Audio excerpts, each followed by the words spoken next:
पाठ 12 नीलकंठ। नीलकंठ। पठन से पूर्व बिफोर रीडिंग, मनुष्य की तरह पशु पक्षियों में भी प्रेम, ईर्ष्या, सुख दुख आदि का भाव पाया जाता है। सुख या दुख के माहौल में वे भी खुशी या तकलीफ का अनुभव करते हैं। उन्हें भी अपनों का बिछुड़ना पीड़ा देता है। प्रस्तुत पाठ में लेखिका महादेवी वर्मा ने मोर मोरनी की कहानी द्वारा यही संदेश दिया है। सोचिए, लेट्स थिंक। आपको किसी के प्रति ईर्ष्या कब महसूस होती है? ऐसे में आपके आचरण एवं व्यवहार में क्या अंतर आता है? जीवन मूल्य, वैल्यूज।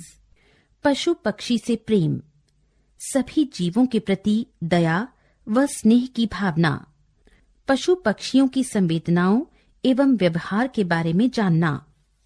उस दिन एक अतिथि को स्टेशन पहुंचाकर मैं लौट रही थी कि चिड़ियों और खरगोशों की दुकान का ध्यान आ गया और मैंने ड्राइवर को उसी ओर चलने का आदेश दिया। बड़े मियाँ चिड़िया वाले की दुकान के निकट पहुंचते ही उन्होंने सड़क पर आकर ड्राइवर को रुकने का संकेत दिया। मेरे कोई प्रश्न करने से पहले ही उन्होंने कहना आरंभ किया, सलाम गुरुजी। पिछली बार आने पर आपने मोर के बच्चों के लिए पूछा था। शंकरगढ़ से एक चिड़ीमार मोर के 2 बच्चे पकड़ लाया है। एक मोर है, एक मोरनी। आप पाल लें। मोर के पंजों से दवा बनती है। सो ऐसे ही लोग खरीदने आए थे। आखिर मेरे सीने में भी तो इंसान का दिल है। मारने के लिए ऐसी मासूम चिड़ियों को कैसे दूं? टालने के लिए मैंने कह दिया, गुरुजी ने मंगवाए हैं। वैसे यह कमबख्त रोजगार ही खराब है। बस पकड़ो पकड़ो, मारो मारो। बड़े मियाँ के भाषण की तूफान मेल के लिए कोई निश्चित स्टेशन नहीं है। सुनने वाला थककर जहां रोक दे वहीं स्टेशन मान लिया जाता है। इस तथ्य से परिचित होने के कारण ही मैंने बीच में उन्हें रोककर पूछा, मोर के बच्चे हैं कहाँ? बड़े मियाँ के हाथ के संकेत का अनुसरण करते हुए मेरी दृष्टि एक तार के छोटे से पिंजरे तक पहुंची, जिसमें तीतरों के समान 2 बच्चे बैठे थे।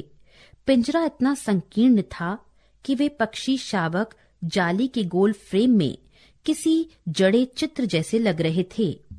मेरे निरीक्षण के साथ साथ बड़े मियाँ की भाषण मेल चली जा रही थी। ईमान कसम गुरुजी, चिड़ी मार ने मुझसे इस मोर के जोड़े के नकद 30 रुपए लिए हैं। बार बार कहा, भाई जरा सोच तो, अभी इनमें मोर की कोई खासियत भी है कि तू इतनी बड़ी कीमत मांगने चला? पर वह मुझे क्यों सुनने लगा। आपका ख्याल करके अचता पछता कर देना ही पड़ा। अब आप जो मुनासिब समझे। अस्तु 30 चिड़ीमार के नाम के और 5 बड़े मियाँ के ईमान के देकर जब मैंने वह छोटा पिंजरा कार में रखा, तब मानो वह जाली के चौखटे का चित्र जीवित हो गया। दोनों पक्षी शावकों के छटपटाने से लगता था मानो पिंजरा ही सजीव और उड़ने योग्य हो गया है। घर पहुंचने पर सब कहने लगे, तीतर है, मोर कहकर ठग लिया है। कदाचित अनेक बार ठगे जाने के कारण ही ठगे जाने की बात मेरे चिढ़ जाने की दुर्बलता बन गई है। अब प्रसन्न होकर मैंने कहा, मोर के क्या सुरखाब के पर लगे हैं? है तो पक्षी ही। चिढ़ा दिए जाने के कारण ही संभवतः उन दोनों पक्षियों के प्रति मेरे व्यवहार और यत्न में कुछ विशेषता आ गई। पहले अपने पढ़ने लिखने के कमरे में उनका पिंजरा रखकर उसका दरवाजा खोला। फिर 2 कटोरों में सत्तू की छोटी छोटी गोलियां और पानी रखा। वे दोनों चूहेदानी जैसे पिंजरे से निकलकर कमरे में मानो खो गए। कभी मेज के नीचे घुस गए, कभी अलमारी के पीछे। अंत में इस लुका छिपी से थककर उन्होंने मेरे रद्दी कागजों की टोकरी को अपने नए बसेरे का गौरव प्रदान किया। 2-4 दिन वे इसी प्रकार दिन में इधर उधर गुप्तवास करते और रात में रद्दी की टोकरी में प्रकट होते रहे। फिर आश्वस्त हो जाने पर कभी मेरी मेज पर, कभी कुर्सी पर और कभी मेरे सिर पर अचानक आविर्भूत होने लगे। खिड़कियों में तो जाली लगी थी, पर दरवाजा मुझे निरंतर बंद रखना पड़ता था।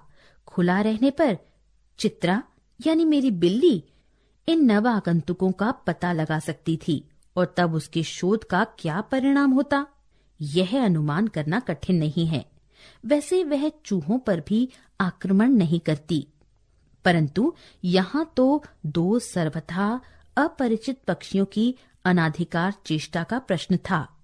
उसके लिए दरवाजा बंद रहे और दोनों उसकी दृष्टि में ऐरे गैरे मेरी मेज को अपना सिंहासन बना ले। यह स्थिति चित्रा जैसी अभिमानिनी मारजारी के लिए असह्य ही कही जाएगी। जब मेरे कमरे का कायापलट चिड़िया खाने के रूप में होने लगा, तब मैंने बड़ी कठिनाई से दोनों चिड़ियों को पकड़कर जाली के बड़े घर में पहुंचाया, जो मेरे जीव जंतुओं का सामान्य निवास है। दोनों नवागंतुकों ने पहले से रहने वालों में वैसा ही कौतूहल जगाया जैसे नववधू के आगमन पर परिवार में स्वाभाविक है। लक्का कबूतर नाचना छोड़कर दौड़ पड़े और उनके चारों ओर घूम घूम कर गुटर गूं की रागनी अलापने लगे। बड़े खरगोश सभ्य सभासदों के समान क्रम से बैठकर गंभीर भाव से उनका निरीक्षण करने लगे। ऊन की गेंद जैसे छोटे खरगोश उनके चारों ओर उछल कूद मचाने लगे। तोते मानो भली भांति देखने के लिए एक आंख बंद करके उनका परीक्षण करने लगे। उस दिन मेरे चिड़ियाघर में मानो भूचाल आ गया। धीरे धीरे दोनों मोर के बच्चे बढ़ने लगे। उनका कायाकल्प वैसा ही क्रमशः और रंगमय था जैसा इल्ली से तितली का बनना।